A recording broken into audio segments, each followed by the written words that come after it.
tell me about your writing process. When you write a song, how does that work? It's different a lot of times. The easiest way, I guess, to write for me is when usually the song is already played out in my head, which I'm sure is very similar to people who write, you know, for film. I'm guessing, like, if you have like a certain thing already in mind and you're like, okay, I need to get this out. It's just a matter of getting out as quick as you can, you know, before you lose the idea. So I think that's probably the easiest way.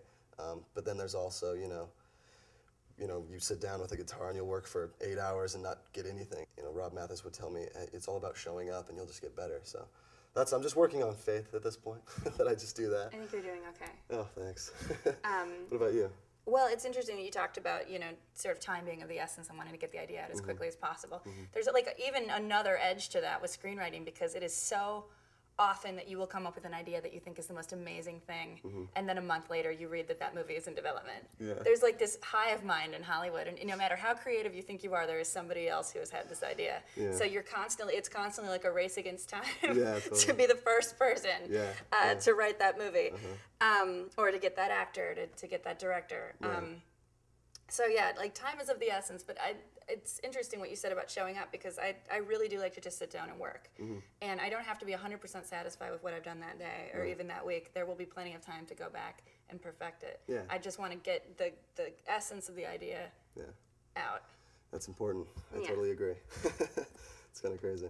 So you're doing the soundtrack thing, and you talked about how you would want to score movies someday. Yeah, I'd love to. Would you ever be interested in acting? My friends always try to get me to. I'm just not confident with it yet. You know, maybe that could be an ambition, maybe later in life. But right now, I'm trying to get better at writing. I think I'd rather be a rock star. Yeah, it's fun. Personally. I love sticking to the music. Actors stand around in robes a lot. Which I wouldn't mind. You know, there's no, I mean it's not that bad. I mean, there's food and stuff, but it's boring. There's always catering. That's true. Yeah, that's very true. So, I can only write, so I'm pretty much stuck. You don't want to try acting? I can't act, first of all, and I can't really... Would you ever, do you think you'll ever try directing? That'd be something you... It's weird, like, it seems to be the logical next step, and eventually I would like to, but to me, writing and directing are so different. It seems strange that one would follow the next. Totally different skill sets, so I don't know if I could do it. Fair enough. I feel kind of weirdly fortunate, because we have this movie coming out about a teenage cannibal, and there suddenly seems to be this like supernatural craze. Like, do you have any connection to that kind of material? I'm a huge fan of horror films as well. So I would, you know, try to sneak them like you did. You know, you'd go over to the friend's house and they had the cable box code. They'd put it in, you know, and then you'd be able to watch all the horror films. And for many Halloweens, I would dress up as Dracula, which is like the easiest thing, because I have a mad widow's peak, so I can. Oh, nice. I can do the devil's lot. Yeah, so cool. You know, that was always an easy choice. But in Jennifer's Body, she's not really a vampire. She's more a possessed teenager. Yeah, she's more like she's possessed. Yeah, exactly. I really don't mind people saying that she's a vampire, because if that brings the vampire fans into the theater, I'm very happy. Yeah. You'll turn them around, not just to be vampire fans. Maybe exactly. Just, focus on the other stuff. Maybe they'll learn to also like flesh-eating undead women. Girls. Yeah, exactly. That's funny. I was reading a little bit about your backstory and how you had this kind of stratospheric and sudden rise to fame.